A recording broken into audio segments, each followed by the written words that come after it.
बचपन में एक घटना घटी थी, तब से वो पीड़ा मेरे अंदर थी।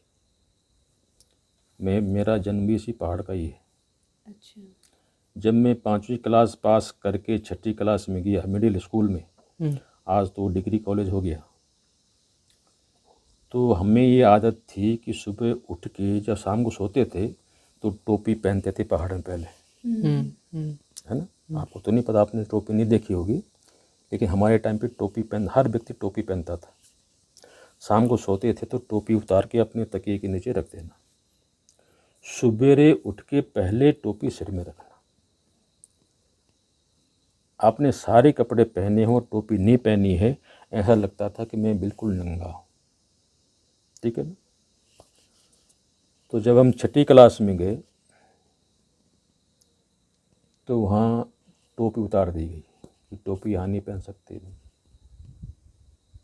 अच्छा। क्यों? ये दबाव किसका था? प्रशासन का होता है ना।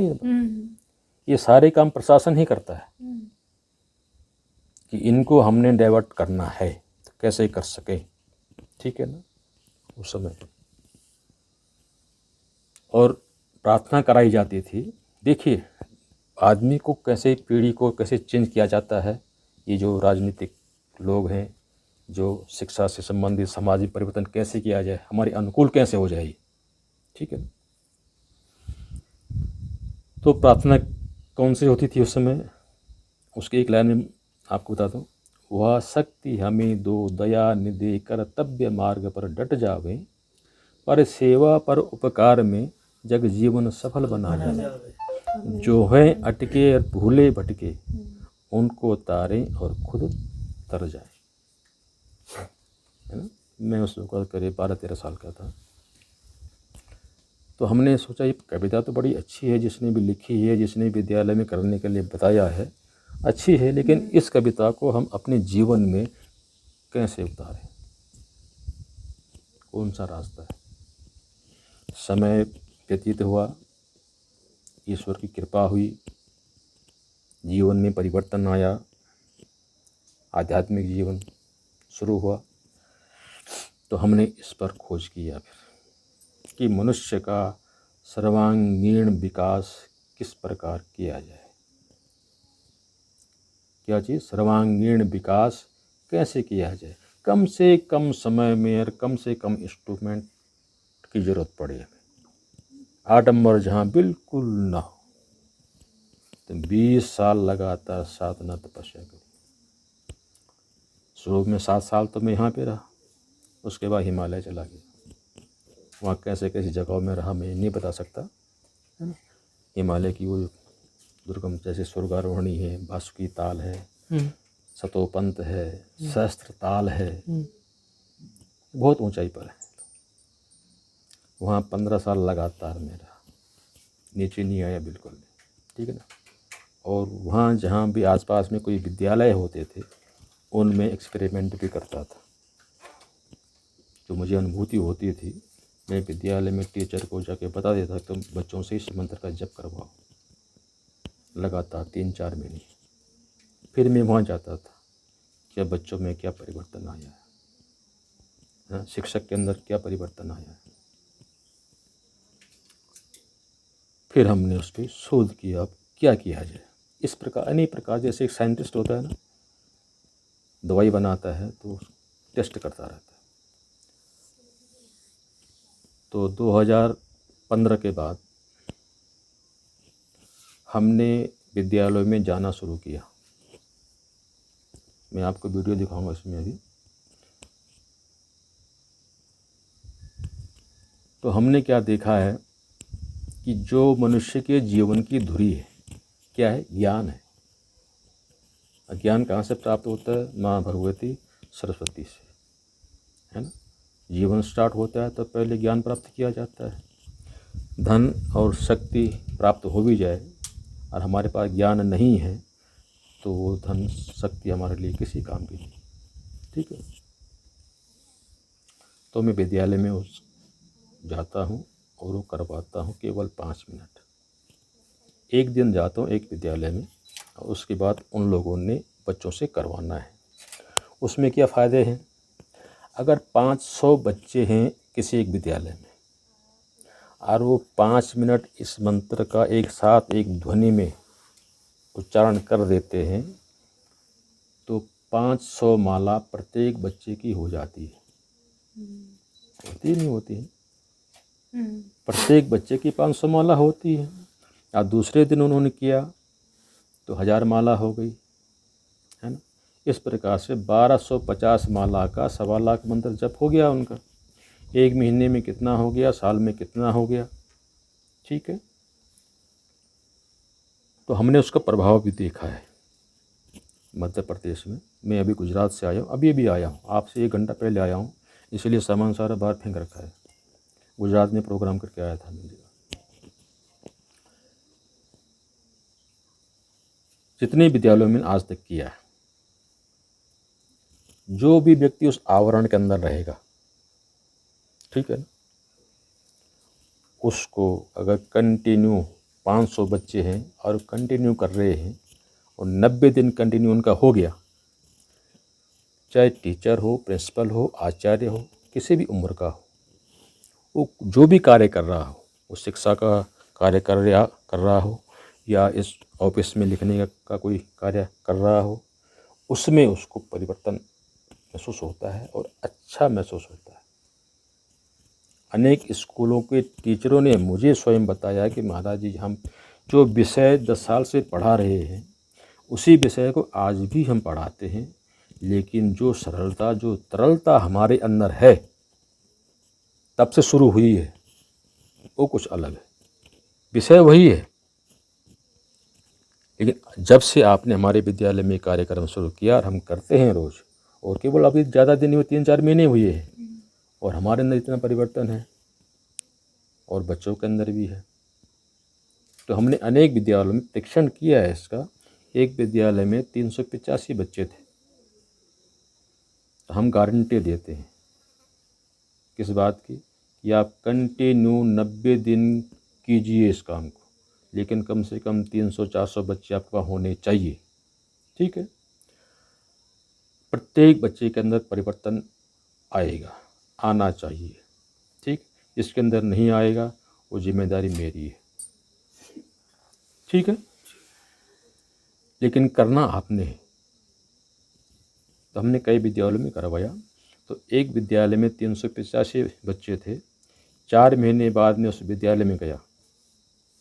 हमने पूछा टीचरों से कि भाई आपके विद्यार्थियों का क्या हाल चाल है, कितना प्रभाव पड़ा है, कितनों पे नहीं पड़ा है, मुझे बताओ, क्योंकि हमारे लिए हर बच्चा कीमती है, ठीक है ना। प्रत्येक बच्चे पे प्रभाव पड़ना चाहिए क्योंकि वही हमारे भविष्य हैं। तो उन्होंने बताया महाराज जी, केवल 8 बच्चों पे प्रभाव नहीं पड़ा है, बाकी 16 टीचर थे उस स्कूल के अंदर, सबको हमने बताया आप बताइए अपना अनुभव पहले क्या है। सब ने स्वीकार किया कि हाँ, तब से हमारे अंदर परिवर्तन है और अच्छा परिवर्तन है। उन्होंने केवल 8 बच्चों के नाम मुझे दिए कि 8 बच्चों पे कोई प्रभाव नहीं पड़ा है।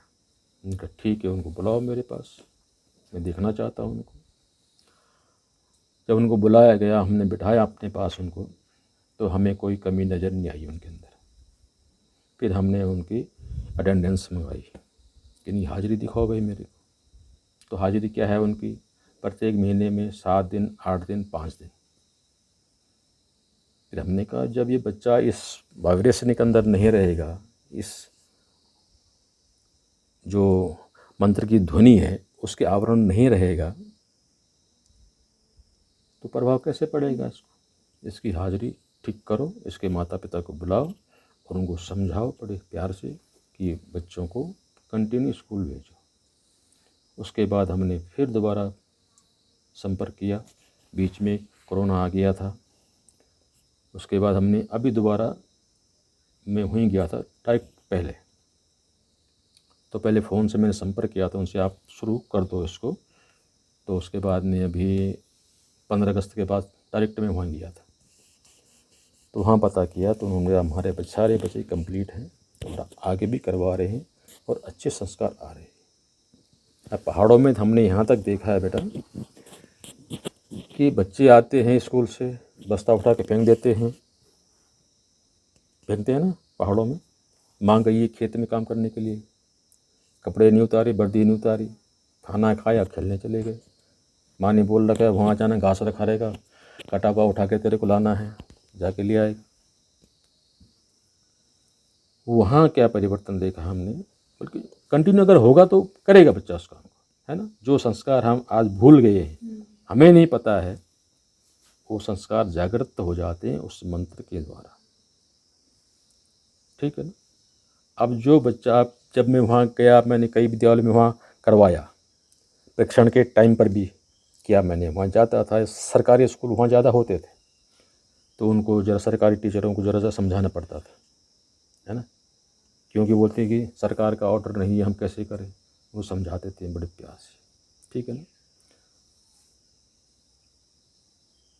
तो 5-6 महीने बाद जो उस गांव में गया मैं, तो गांव की कुछ महिलाओं ने मुझे घेर दिया, जिसके घर में मैं रुका हुआ था। वहाँ आके बोली, महाराज जी आपने क्या किया हमारे बच्चों के साथ।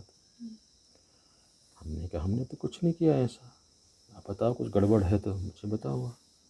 पर नहीं, आपने एक दिन स्कूल में आए थे और हम बच्चों से कुछ जब करवाया था, उसके बाद से ही बच्चों में परिवर्तन आया। हमने क्या परिवर्तन आया, अच्छा आया है खराब आया है? पर अच्छा आया है। बोले क्या करते हैं? जो बच्चा सुबह धक्के मार मार के उठाना पड़ता था स्कूल जाने के लिए, वो बच्चा स्वतः उठता है, पद्मासन में बैठता है, ध्यान लगाता है केवल 5-7-10 मिनट केवल।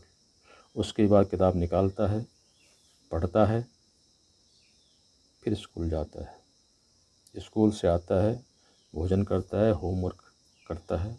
घर में इतना फुर्सत किसी को नहीं, माता पिता को, कि बच्चे को ऐसा बोले।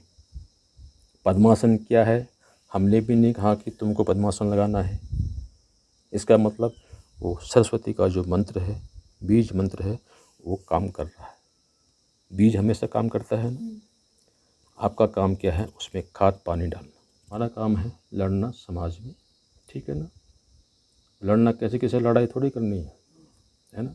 अच्छा, अपने क्षेत्र अभी 15 अगस्त में यहाँ की स्कूल में करवाया था मैंने, यहाँ पर। वो भी बड़ी स्कूल है, ये स्कूल ने इंटर कॉलेज जो है, इसमें करवाया था। तो आप लोगों से यही निवेदन है कि भाई आप लोग उसको करें, अपने विद्यालय में करवाएं।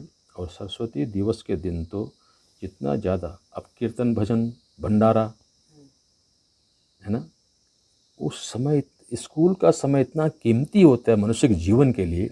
उसका एक एक पल को तो ऐसे चूसना चाहिए जैसे प्यासा आदमी एक एक घूंट पानी की एक एक बूंद को चूसता है ना। विद्यालय के समय ऐसा गंवाने का नहीं। ताली पीटना, ढोलक बजाना, है ना, वो भी आज के टाइम पर, है ना। आदमी इतना बिजी है, उसके अपने पास अपने लिए समय नहीं। और ऐसे टाइम पे विद्यालय का समय हम ऐसे गंवाना नहीं चाहिए। और फिर हम सब कुछ करते हैं, क्रिसमस डे भी हम मनाते हैं। और सरस्वती दिवस के दिन 90% स्कूलों में छुट्टी रहती है।